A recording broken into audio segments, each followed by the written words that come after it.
জীবন যখন স্বাভাবিক পথে চলে তখন মানুষ মনে করে এটাই যথেষ্ট, কিন্তু যখন মনে প্রশ্ন জাগে আর কিছু চাই, তখনই জীবনের মোড় ঘুরে যেতে পারে। আজকের গল্প সেই লালসার, সেই চাওয়ার, সেই অনুশোচনার। শুনুন, লালসার ফাঁদে নেমে গেল জীবন। ভিডিওটি ভালো লাগলে অবশ্যই লাইক, কমেন্ট আর শেয়ার করুন এবং চ্যানেলটি সাবস্ক্রাইব করতে কিন্তু একদম ভুলবেন না।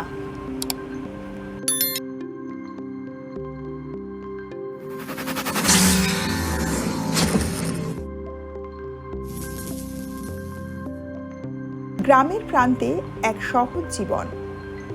হেমন্তপুর গ্রামে বাস করতেন মাধব নামের একজন মধ্যবয়স্ক কৃষক।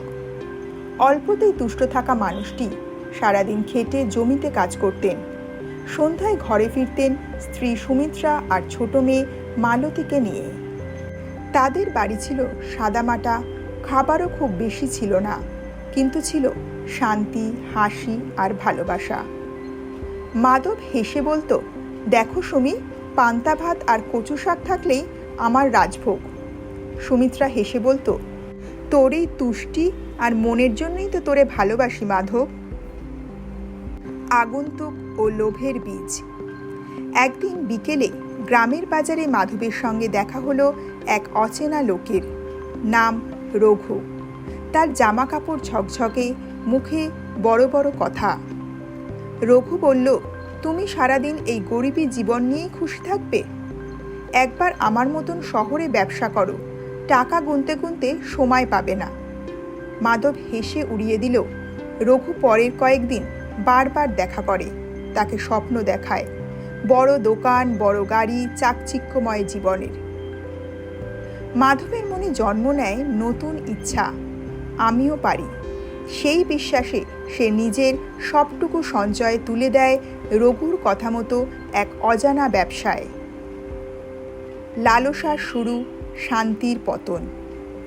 মাধব এখন আর কৃষিকাজে আগ্রহী নয়। সারাদিন খালি ভাবে কখন টাকা আসবে, কখন শহরে যাবে। ঘরে অশান্তি শুরু হয়। সুমিত্রা বারবার তাকে বোঝায়। সুমিত্রা চোখে জল নিয়ে বলে, মাধব, আমরা যা ছিলাম তাতেই সুখী ছিলাম, কার জন্য এই লোভ? মাধব রেগে গিয়ে বলে, তুমি বোঝো না, আমি চাই আমার মেয়ে বড় হোক, গাড়িতে যাক, শহরে পড়ুক। কিন্তু কিছুদিন পরই শহর থেকে আসে এক ভয়ানক খবর। রঘু প্রতারণা করে সব টাকা নিয়ে পালিয়েছে। পতন ও অনুশোচনা। সব হারিয়ে মাধব ক্রমেই ভেঙে পড়ে। সে আর মাঠে যেতে পারে না। ঘরে স্তব্ধতা নেমে আসে। গ্রামের লোকজন তার দুর্দশা দেখে কেউ কেউ পাশে দাঁড়ায়, কিন্তু সে নিজেই নিজেকে ক্ষমা করতে পারে না। যেখানে তুষ্টি ছিল সেখানে এখন অনুশোচনা, যেখানে শান্তি ছিল সেখানে এখন শূন্যতা। এক রাতে মাধব চুপি চুপি উঠে যায় নদীর ধারে। ভাবতে থাকে, আমি কি নিজের জীবনটা ধ্বংস করলাম? তখন একজন বৃদ্ধ সাধু তার পাশে এসে বসে। সাধু শান্ত গলায় বলে, তুমি যে লোভে পড়েছিলে সেটাই তো মানব জীবনের সবচেয়ে কঠিন পরীক্ষা। তুমি বুঝেছ, এটাই তোমার জয়। ফিরে যাও, শুরু করো আবার। নতুন সূচনা। পরদিন মাধব আবার মাঠে যায়। মাটি খুঁড়তে খুঁড়তে ভাবে, আমি আবার গড়ব আমার শান্তির রাজ্য। অল্প তুষ্ট থাকাই সবচেয়ে বড় সুখ। তারপর সময়ের সাথে সাথে সে আবার গড়ে তোলে তার সংসার। হারানো আত্মবিশ্বাস এবং গ্রামের ছেলেমেয়েদের শেখাতে থাকে, লোভ নয়, মনের শান্তি আসল সুখ। মাধবের গল্প আমাদের শেখায়, অতিরিক্ত লালসা কখনো ভালো ফল বয়ে আনে না। যা আছে তা নিয়ে সুখী থাকা, সেটাই সবচেয়ে বড় জয়।